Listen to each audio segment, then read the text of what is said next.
All right, that Mesa Mark IV. I mentioned this before in rant 47. And the owner really wanted me to replace this auxiliary power jack on the rear. But this is a design which has been obsolete for quite some time, and I couldn't find one that was an exact fit for the chassis dimensions anywhere online. And Mesa no longer stocks this part. And I even went to some old electrical supply stores and lamp stores in Memphis that tend to have parts gathering dust from the various decades, and I could not find the exact fit for this in any of those places. And the owner was very frustrated with the time it was taking to, quote, fix his amp. And I finally said, look, if you want this, it's going to take a while for me to find this. And he said, well, okay, we'll just do what you said originally to fix the amp. Okay, I'm going to do what I said originally would fix the amp.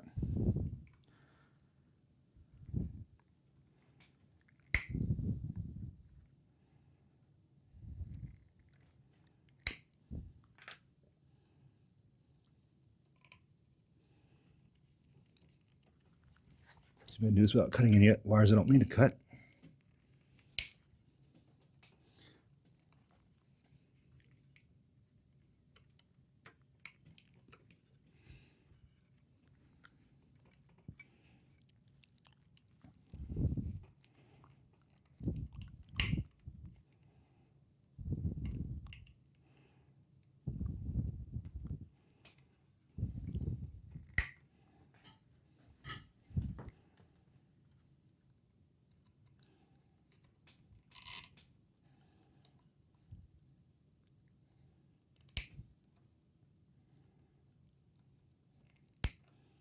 Voila, it is fixed. And the AC mains voltage on that board is now not being run through these white and black wires because I did little snips there. And so this jack will remain on the back of the amp, this courtesy outlet, though it's not doing anything. And the guy never used it. In all his years of owning this amp, he never used it. He didn't know what it was for. He didn't know what I was talking about when I said that was the root cause of all his problems. He thought the problem was in his fan, because the fan would cut in and out, and sometimes signal would cut in and out. And if you look back at that Mesa rant number 47 or whatever I called it, it's because the piece of metal that had broken off from this defective courtesy outlet was in here, and it was resting up against the fan connections, which would short out that low voltage AC supply. And sometimes it'd move around and cut out signal, and he was lucky he didn't have a massive short. So I'm going to put this back together in the chassis and confirm that the fan is working and that everything is working. And I think that those little wire snips that you just saw me do were the entire repair. Now, I don't like that Mesa used a part on one of their more expensive, well-known flagship amps and did not buy enough to be able to take care of the customers for decades to come. And courtesy AC outlets on the rear of amplifiers are rarely needed or necessary anyway. But this is Mesa. They put great big heat sinks on the back of their amps for areas where there is no heat. They're not connected to anything. They're not doing anything. They just make it look more expensive and Buck Rogers-y if you look at it from the outside. Anyway, I got some positive comments on a video the other day for saying I'm going to redo this Fender circuit as God and Leo intended. I think the Mesa Mark IV and later amps were done by the other team. All right, let's see. He said that the plug for the fan he thought was the problem, and he tried to fix it. These are weird little plugs, and my issue is it has these rivets here, and then the wire is inserted, and then this kind of presses down a thing which crimps the connectors through the plastic. And if he was tugging on this or trying to undo it, it may or may not work. Oh, look. Yeah, he fixed it. Crap. All right, so I need to go, double crap. I got to go to the hardware store and see if I can find a lamp plug, preferably right angle that I can attach this wire to. If not, it'll be a straight one, but I'll take it with me to get a straight pull. So let me loosen this and see if I can tug these wires out. They're in there really well, so I'll give them credit for that. If this thing hadn't been, quote, fixed, I probably wouldn't need to replace it. All right, well, that's not coming out, and there's enough slack there. All right, so I'm gonna take this to the hardware store and see what I can see. Big fun. All right, Home Depot, as always, was useless, but a local lamp store had the right thing. I was a little concerned because the old one did not have any polarity to it, in that the neutral lug was not larger than the positive. And this replacement was, but fortunately the receptacle fits it. There's no real polarity to a fan connection, but there's polarity on the prongs. The neutral is larger.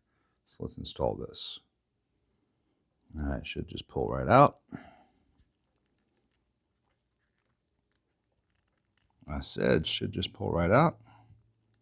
There it goes. All right. So those go out like that. I guess it just is held in place. Not my favorite design I've ever seen. Okay, I guess these just press in against it.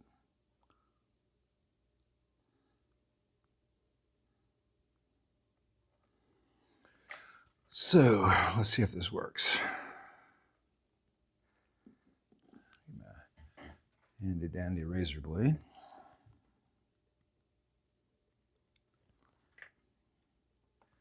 Strip a little bit off the end of each and twist these together.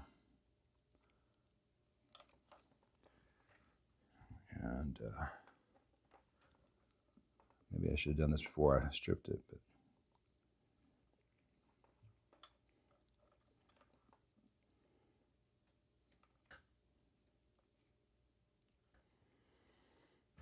let's see.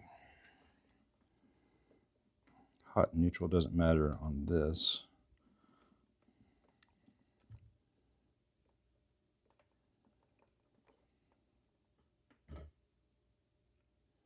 It says hot and neutral on the plug, but AC does not care when it comes to just a lamp or a light bulb, a light bulb or a fan like this. So that feels solid.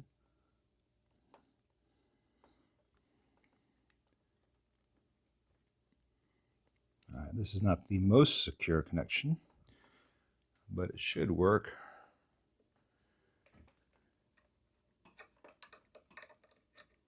All right, before I put the amp fully back together, I'll power it on and stand by, and we'll see if the fan's working. All right, we have fan noise, so that's good, I suppose, if you like such things. I think the fan's a little bit ridiculous in this amp, but it is working, so the owner will be happy. Let's put all this together, see what it sounds like. All right, with the Telecaster.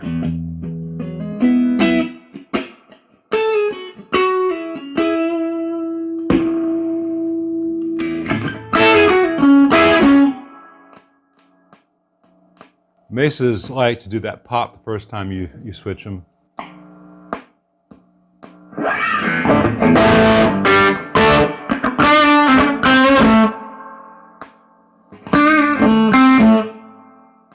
And then they always do a little bit of a pop after that. Not a huge fan.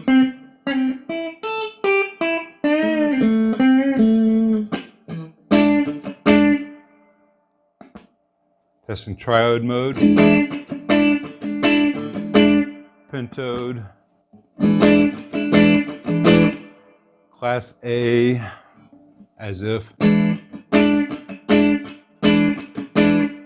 Simulclass. Harmonics as lead voicing only.